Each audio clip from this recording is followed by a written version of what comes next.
ವೀಕ್ಷಕರೇ, Patil news alert ಸುದ್ದಿ ಚಾನೆಲ್ಗೆ ಸ್ವಾಗತ ಸುಸ್ವಾಗತ. ಹಾಲಾಪುರದ ವಿವಿಧ ಕಚೇರಿ ಶಾಲಾ ಕಾಲೇಜುಗಳಲ್ಲಿ ವಿಜೃಂಭಣೆಯಿಂದ ಜರುಗಿದ ಸ್ವಾತಂತ್ರ್ಯ ದಿನಾಚರಣೆ ಉತ್ಸವ. ಮಜ್ಜಿ ಭಾರತವು ಇಂದು ಇಡೀ ದೇಶ ಸಂಭ್ರಮ ಸಡಗರ ಸಂತೋಷ ಆಚರಿಸುವ ಸುದಿನ. ಸುದೀರ್ಘವಾಗಿ 300 ವರ್ಷಗಳ ಕಾಲ ಬ್ರಿಟಿಷರು ಭಾರತವನ್ನ ತಮ್ಮ ಕಪಿಮುಷ್ಟಿಯಲ್ಲಿ ಇಟ್ಟುಕೊಂಡು ಭಾರತವನ್ನ ಆಳಿದ್ರು. ಇದರಿಂದ ಭಾರತೀಯ ಸಾವಿರಾರು ಸ್ವಾತಂತ್ರ್ಯ ಹೋರಾಟಗಾರರ ಅವಿರತ ಹೋರಾಟ, ಸತ್ಯಾಗ್ರಹ, ಧರಣಿ ಪ್ರತಿಫಲವಾಗಿ ಹಾಗೂ ನೂರಾರು ದೇಶಪ್ರೇಮಿ ಭಾರತೀಯರ ಪ್ರಾಣತ್ಯಾಗ, ಬಲಿದಾನದ ಸಂಕೇತವಾಗಿ ಭಾರತವು 1947 ಆಗಸ್ಟ್ 15ರಂದು ಭವ್ಯ ಭಾರತ ಸ್ವತಂತ್ರವಾಯಿತು. ಪ್ರಸ್ತುತ ಸಶಕ್ತ ಆಧುನಿಕ ತಂತ್ರಜ್ಞಾನ, ವಿಜ್ಞಾನ, ಡಿಜಿಟಲ್ ಹೊಂದಿರುವ ಹೆಮ್ಮೆಯ ಭಾರತ ಮಾತೆಯ ಸ್ವಾತಂತ್ರ್ಯ ರಾಷ್ಟ್ರವಾಗಿ ಇಂದು ಜಗತ್ತಿನ ಬಲಿಷ್ಠ ಶಕ್ತಿಯುತ ದೇಶ ನಮ್ಮದು. ದೇಶಾದ್ಯಂತ ಭಾರತ ಮಾತಾ ಕಿ ಜೈ, ಭಾರತ ಮಾತಾ ಕಿ ಜೈ ಎನ್ನುವ ಘೋಷಣೆ ಮುಗಿಲು ಎತ್ತರಕ್ಕೆ ಕೇಳುವಂತೆ ಮನೆಮಾತು ಮಾಡಿದೆ ಎಂದು ಹೇಳಲು ಅತ್ಯಂತ ಖುಷಿಯ ವಿಚಾರವಾಗಿದೆ. ಈ ರೀತಿಯಲ್ಲಿ ಮಸ್ಕಿ ತಾಲೂಕಿನ ಹಾಲಾಪುರದ ನಾಡ ಕಚೇರಿಯಲ್ಲಿ ಉಪ ತಹಶೀಲ್ದಾರರಾದ ಸುನೀಲ್ ಕುಮಾರ್ ಅವರು ಧ್ವಜಾರೋಹಣ ಮಾಡಿದ್ರು. ಜೊತೆಯಲ್ಲಿ ಸಿಬ್ಬಂದಿ ವರ್ಗ ಇದ್ದರು. ನಂತರ ಗ್ರಾಮ ಪಂಚಾಯಿತಿಯಲ್ಲಿ ಅಧ್ಯಕ್ಷೆ ಸಾಬಮ್ಮ, ಗಂಡ ಗಂಗಪ್ಪ ಧ್ವಜಾರೋಹಣ ನೆರವೇರಿಸಿದರು.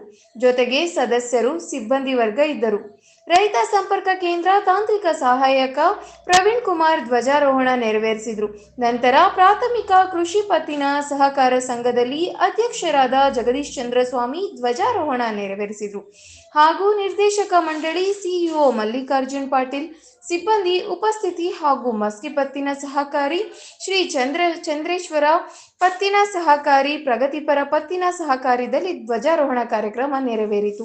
ಹಾಗೂ ಜನನಿ ಪಿಯು ಕಾಲೇಜ್, ಸರ್ಕಾರಿ ಪ್ರೌಢಶಾಲೆ, ಉನ್ನತೀಕರಿಸಿದ ಸರ್ಕಾರಿ ಪ್ರಾಥಮಿಕ ಶಾಲೆ, ಅರವಿಂದ್ ಘೋಷ್ ಶಿಕ್ಷಣ ಸಂಸ್ಥೆ, ಬೆಸ್ಟ್ ಪಬ್ಲಿಕ್ ಶಾಲೆ, ವಿದ್ಯಾದಾಹಿನಿ ಹಿರಿಯ ಪ್ರಾಥಮಿಕ ಶಾಲೆ, ಜನನಿ ಕಿರಿಯ ಪ್ರಾಥಮಿಕ ಶಾಲೆ, ಈ ರೀತಿಯಲ್ಲಿ 79ನೇ ಸ್ವಾತಂತ್ರ್ಯ ದಿನಾಚರಣೆ ಕಾರ್ಯಕ್ರಮ ಯಶಸ್ವಿಯಾಗಿ ನಡೆಯಿತು.